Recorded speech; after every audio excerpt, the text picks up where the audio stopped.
સુરત શહેરના કતારગામમાં આવેલા ડભોલી વિસ્તારમાં રહેતા મુકેશભાઈ મિયાણી જીવનમાં સંઘર્ષ વચ્ચે પણ હિંમત અને આત્મવિશ્વાસથી આગળ વધતા એક પ્રેરણાદાયક ઉદાહરણ બની રહ્યા છે.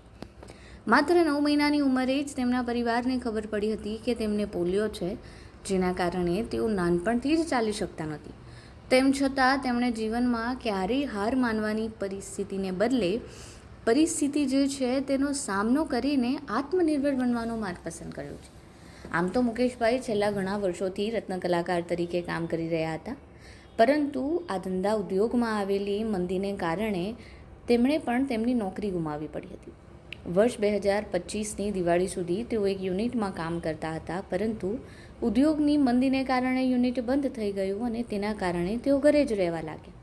કોઈ પણ વ્યક્તિ માટે આવી પરિસ્થિતિ મુશ્કેલ બની શકે છે, પરંતુ મુકેશભાઈએ નિરાશ થવાને બદલે કંઈક નવું શરૂ કરવાની હિંમત બતાવી. એની પાછળનો પ્રેરણા સ્ત્રોત તેમની પત્ની બની. મારું નામ મુકેશભાઈ મંજીભાઈ મિયાણી. મારી ઉંમર છે 47. જન્મજાત પોલિયાની છે. હું 9 માસનો હતો ત્યારથી તાવ આવ્યો, એમાંથી પોલિયો થઈ ગયો. પહેલાં હું ડાયમંડમાં હતો, પછી ડાયમંડમાંથી બંધ કરીને હું પેન્ટમાં માટે આવ્યો. ઘરે રહેતા તેમણે પોતાની દિવ્યાંગ પત્ની દ્વારા ચલાવવામાં આવતા ઇમિટેશન જ્વેલરીના બિઝનેસને નજીકથી જોયો અને તેમાંથી જ પ્રેરણા લીધી. ત્યારબાદ તેમણે ઘરેથી જ ટેક્સટાઇલ સંબંધિત કામ કરવાનું શરૂ કરવાનું વિચાર્યું અને હાલ તેઓ કોરિયન પેન્ટનું વેચાણ કરી રહ્યા છે. માત્ર 2 થી 3 મહિના પહેલાં જ શરૂ કરેલું આ કામ હવે ધીરે ધીરે આગળ વધી રહ્યું છે અને લોકોનો પ્રતિસાદ પણ સારો મળી રહ્યો છે. મુકેશભાઈ પોતાનો વ્યવસાય સંભાળતા હોવા ઉપરાંત તેમની પત્નીને જ્વેલરીના બિઝનેસમાં પણ પૂરતો સહયોગ આપે છે. વિવિધ પ્રકારની જ્વેલરી તેઓ ઘરેથી જ વેચાણ કરે છે.